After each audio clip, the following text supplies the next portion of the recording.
Hello students, तो आज जिस टॉपिक के ऊपर ऐसे या आर्टिकल लिखने जा रहे हैं, टॉपिक है ओलंपिक गेम्स। तो जो ओलंपिक गेम्स है उसके बारे में फुल इंफॉर्मेशन देने की कोशिश की है विद ट्रांसलेशन के साथ।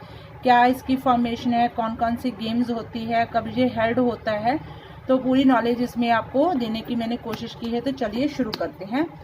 The article is about modern Olympic games और ओलंपिक्स। तो जो ओलंपिक गेम्स है उसको मॉडर्न ओलंपिक गेम्स भी बोला जाता है। तो ये आर्टिकल इसी के रिगार्डिंग है। Which are the leading international sporting events featuring summer and winter sports competition. तो ये इंटरनेशनल लेवल के ऊपर जो ओलंपिक गेम्स होती हैं, स्पोर्ट्स इवेंट्स होते हैं, summer and winter sports competition, इनको दो पार्ट्स में ये करवाया जाता है। In this game thousands of athletes from around the world participate in the variety of competition। तो इन गेम्स में हजारों की तादाद में जो एथलीट्स होते हैं, दौड़ाक होते हैं, फ्रॉम अराउंड द वर्ल्ड, पूरे वर्ल्ड वाइड, मतलब इसको पूरे वर्ल्ड से ही पार्टिसिपेट करते हैं। प्लेयर्स होते हैं, एथलीट्स होते हैं जो इन ए वैरायटी ऑफ कंपटीशन, जो अलग अलग तरह के कॉम्पिटिशन्स में वो पार्ट लेते हैं, पार्टिसिपेट करते हैं। In these games, more than 200 nations participating in different sports events। तो 200 से ज़्यादा नेशंस, 200 से ज़्यादा नेशंस, राज्य हैं जो पार्टिसिपेट करते हैं डिफरेंट स्पोर्ट्स इवेंट, अलग अलग तरह की स्पोर्ट्स इवेंट्स में वो अपना भाग लेते हैं। The Olympic games are normally held in every 4 years। तो ये 4 साल के बाद होती हैं। Between the summer and winter Olympics, तो इसको भी दो भागों में बांटा गया है। समर ओलंपिक्स अलग से होती हैं और विंटर ओलंपिक्स अलग से होती हैं।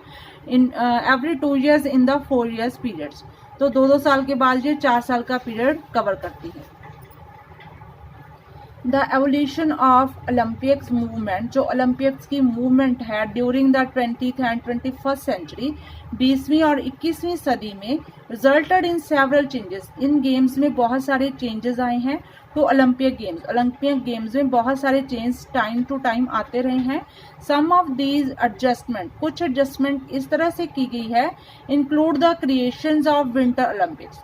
तो कुछ तो जो विंटर ओलंपिक्स होती हैं, जो विंटर में ही स्पेशली हो सकती हैं, तो उनके लिए अलग एडजस्टमेंट की गई है। For snow and ice sports like, तो जो विंटर्स में हमारी जो ओलंपिक्स गेम्स होती हैं वो किससे रिलेटेड होती हैं? स्नो एंड आइस स्पोर्ट्स होती हैं, जिसमें इससे रिलेटेड ही जो गेम्स इसमें ऑर्गेनाइज की जाती है। जैसे कि लाइक स्नो बोर्डिंग, जो स्नो के ऊपर बोर्डिंग होती है, आइस हॉकी होती है, या फिर आइस स्केटिंग होती है, बर्फ़ के ऊपर स्केटिंग की जाती है प्लेयर्स के द्वारा, पार्टिसिपेंट्स के द्वारा। तो इस तरह से इसको इस कैटेगरी में डिवाइड किया गया है। नेक्स्ट है the Paralympic games for athletes with disabilities. तो दूसरी तरह की गेम्स होती है पैरालंपिक गेम्स, जो उसका नाम दिया गया है अलग अलग पार्ट्स में, वो होती है उन एथलीट्स के लिए जिनको फिजिकल कुछ डिसेबिलिटीज होती हैं, जो फिजिकल चैलेंज होते हैं, तो उनको उनकी टाइप की गेम्स की वो प्रोवाइड करवा दी जाती है competition. The youth Olympic games for athletes aged 14 to 18। तो जो यूथ ओलंपिक गेम्स है जिसमें 14 से लेकर 18 साल के एथलीट्स को भाग लेने का मौका दिया जाता है। तो इस तरह से अलग अलग इसकी कैटेगरी बन चुकी है। तो जो ओलंपिक गेम्स को ऑर्गेनाइज करता है वो कौन कौन सी फेडरेशन है? इंटरनेशनल स्पोर्ट्स फेडरेशन, जिसका शॉर्ट नेम है IFS। I for international, F for federation, S for sports. National Olympic committee NOC, इसकी फुल फॉर्म है national Olympic committee, and organising committee for each specific Olympic games. तो specific Olympic game, जैसे मैंने ऊपर आपसे साथ जिक्र किया है, स्पेसिफिक ओलंपिक गेम्स के लिए अलग अलग कमेटी बना दी जाती है। As a decision making body, जो डिसीजन मेकिंग बॉडी है जहाँ से पूरे डिसीजन है वो पूरे डन होते हैं, बॉडी द IOC का फुल फॉर्म है international Olympic committee, is responsible for choosing the host city. तो यही इसकी रिस्पॉन्सिबिलिटी होती है IOC की, इंटरनेशनल ओलंपिक कमेटी की, कि वो किस जगह पे या कौन सा देश इसको होस्ट करेगा, तो उस होस्ट देश को, सिटी को चूज करना वो इसकी जिम्मेदारी होती है। For each games and organises, अलग अलग तरह की गेम्स और ऑर्गेनाइजेस के लिए एक कमेटी अलग से बना दी जाती है। The funds and determine the Olympic programme, Olympic rituals and symbols.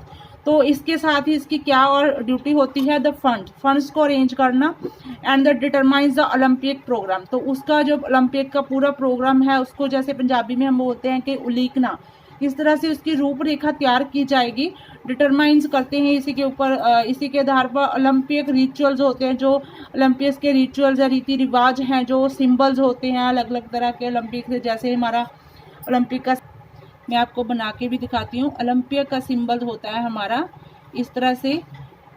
ये सारे जो प्लेयर्स की टी शर्ट्स वगैरह होती हैं, जब फ्लैग्स होते हैं कोई भी उनके, तो उसके ऊपर ये ओलंपिक्स का जो सिंबल है वो बना दिया जाता है। सच एज ओलंपिक फ्लैग्स होते हैं, टॉर्च के साथ ही इसकी ओपनिंग सेरेमनी की जाती है। सारे प्लेयर्स के पास टॉर्चेस होती हैं, तो उसी के आधार पे ये सेरेमनी की जाती है। एंड क्लोजिंग सेरेमनी, ये सारी डिसीजंस होते हैं वो हमारी इंटरनेशनल ओलंपिक कमेटी के अंडर ही होते हैं। The first, second and the third place finishers, जो भी गेम्स के रिलेटेड प्लेयर्स होते हैं फर्स्ट, सेकेंड, थर्ड के रैंकिंग करते हैं। इन ईच इवेंट, कोई भी इवेंट उनकी हो, रिसीव ओलंपिक मेडल्स, उनको ओलंपिक मेडल्स हैं जो प्रोवाइड करवा दिए जाते हैं। उनकी भी category gold, silver and bronze होती है, जैसे कि हमारी कॉमनवेल्थ गेम्स में होती है। तो उसी तरह से यहाँ पे भी ये व्यवस्था की गई है। The games are postponed many times due to different reason. तो जो ये गेम्स है वैसे तो ये कंटिन्यूसली चलती हैं, लेकिन सिचुएशन और कई बार ऐसी स्थितियां हो जाती हैं कि गेम्स को पोस्टपोन कर दिया जाता है या फिर उनको कैंसिल ही कर दिया जाता है। तो इसके लिए डिफरेंट समय पे डिफरेंट रीजंस रहे हैं, सिचुएशंस रही हैं।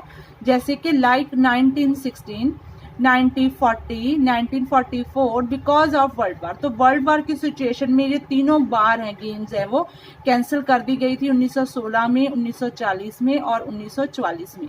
तो इस तरह से ये बातें हमको ध्यान में रखनी चाहिए कि कब कब ये कैंसिल हुई थी। And 1980 and 1984 Olympic have cancel due to cold war. तो वहाँ पे शीत युद्ध जब चला हुआ था तो 1980 में और 1984 में भी ओलंपिक्स है वो कैंसिल कर दिए गए थे। एंड रिसेंटली नाउ, और अब की बात करें, जैसे कि हम कोरोना पीरियड से निकले हैं सारे ही, तो उस तरह से recently now in 2020 Olympics were postpone, तो वो भी पोस्टपोन कर दी गई थी until 2021 as a result of the कोविड-19 पेंडेमिक। जो कोविड-19 की पेंडेमिक घोषित कर दी गई थी उसी के रिजल्ट के आधार पे 2020 की जो ओलंपिक गेम्स थी वो पोस्टपोन कर दी गई थी 2021 तक। The games have grown so much that every nation and overseas territories are allowed to field their own teams. तो जो गेम्स हैं वो बहुत अच्छी तरह से उन्होंने ग्रो किया है, बहुत पॉपुलर हो गई है। दैट एवरी नेशन, क्योंकि हर देश इसमें भाग ले सकता है। ओवरसीज मतलब समुद्रों से पार है, जो टेरिटरीज है, छोटे छोटे कबीले हैं, तो उनको भी अलाउ कर दिया गया है, are allowed to field their own team, को अपनी टीम को लेके यहाँ पे फील्ड करें और गेम को इवेंट करें। But this growth has created numerous challenges. पर इस ये बढ़ती ग्रोथ, हर एक सिक्के के दो पहलू होते हैं जैसे, तो इस ग्रोथ के बहुत सारे फायदे भी हुए हैं, लेकिन इस ग्रोथ ने बहुत सारी चैलेंजेस भी हैं वो सरकारों के सामने पैदा कर रखी हैं। एंड कंट्रोवर्सीज, बहुत सारी डिबेट्स होती रही हैं, कोई ना कोई प्रॉब्लम क्रिएट होती रही है। इंक्लूडिंग, इनमें कौन कौन सी कंट्रोवर्सी रही है? बाइकॉट्स। तो कई बार तो ओलंपिक का बाइकआउट भी किया गया है। डोपिंग जैसे प्लेयर्स होते हैं वो डोपिंग का सहारा लेके गेम्स को करते हैं, जिसके कारण वो नशे के टीके वगैरह लगाते हैं। डोपिंग को हम बोलते हैं कि नशे का टीका वगैरह लगवा के तो वो अपना जो मेडल जीतने की कोशिश करते हैं। ब्राइबरी, रिश्वत वगैरह हो रखी थी, तो कुछ ऐसी एजेंसीज इसमें इन्वॉल्व हो जाती हैं कि ब्राइबरी कुछ पैसे लेके तो किसी टीम को उस टीम के लिए हारने के लिए प्रेशराइज कर देना है और एक टीम को जिताना होता है। तो इस तरह से ये काफ़ी कंट्रोवर्सी चलती रही हैं, चैलेंजेस होते रहे हैं। एंड टेररिज्म खास करके, तो टेररिज्म मतलब आतंकवादी टाइप के जो टेररिज्म है वो भी इसमें ओलंपिक गेम्स से काफ़ी बार चर्चा का विषय बनता रहा है। But this Olympic games advantage is that it provide chances to the athletes to achieve and attain national and sometimes international fame. लेकिन लेकिन डिसएडवांटेज के अलावा इसके एडवांटेजेस बहुत ज़्यादा रही हैं। तो इसके एडवांटेज की बात कर लेते हैं। दैट इट प्रोवाइड चांसेस, जो प्रोवाइड मतलब ये अलग अलग खिलाड़ियों को मौका देती है टू द एथलेटिक्स जो दौड़ाक होते हैं, टू अचीव कि वो प्राप्त करें, एंड अटेन का मतलब भी प्राप्त करें, national and sometimes international fame. जब वो जीत जाते हैं, उनकी टीम जीत जाती है, तो इंटरनेशनल लेवल पे, नेशनल लेवल पे उनको जो फेम है वो मशहूर हो जाते हैं, मिलती है, प्रसिद्धि मिलती है, उनको नेम और फेम दोनों ही मिल जाते हैं। The games also provides an opportunity for the host city। तो जिस भी सिटी में ये होस्ट होती हैं, इंटरनेशनली लेवल पे ये गेम्स, जहाँ पे होस्ट सिटी होता है, जहाँ पे ये गेम्स इवेंट्स करवाए जाते हैं, and country to showcase themself to the world. तो वर्ल्ड वाइड उसको मतलब वो वर्ल्ड के मैप पे आ जाता है कि जहाँ पे ओलंपिक गेम होते हैं, तो उसकी नेम और फेम उस कंट्री को भी, उस सिटी को भी मिल जाता है। एक शोकेस की तरह हो जाता है, को कंट्री एक शोकेस बन जाता है, वर्ल्ड के नक्शे पर वो आ जाता है। इस तरह से इसकी काफ़ी एडवांटेजेस रही है, बहुत सारे खिलाड़ियों को मौका देती है और आगे आने का। बहुत जो भी नेशन जिसमें राज्य हैं, नेशंस है, भाग लेते हैं, उनको भी नेम एंड फेम मिल जाता है और उत्साहित होते हैं खिलाड़ी आगे जाने के लिए। तो इस तरह से मैंने काफ़ी नॉलेज आपको ओलंपिक गेम्स के रिगार्डिंग ट्रांसलेशन के साथ दे दी है। तो अगर आपको ये वीडियो थोड़ी सी भी हेल्पफुल लगी हो तो प्लीज़ मेरे चैनल को शेयर एंड सब्सक्राइब कीजिए, और आपको कुछ अच्छा नहीं लग रहा है तो भी प्लीज़ मुझे कमेंट बॉक्स में जाके कमेंट कीजिए, ताकि मैं उस चीज़ को इम्प्रूव कर सकूं। तो मिलते हैं एक नई वीडियो के साथ, नए टॉपिक के साथ। Till then take care and please share and subscribe my channel Education point.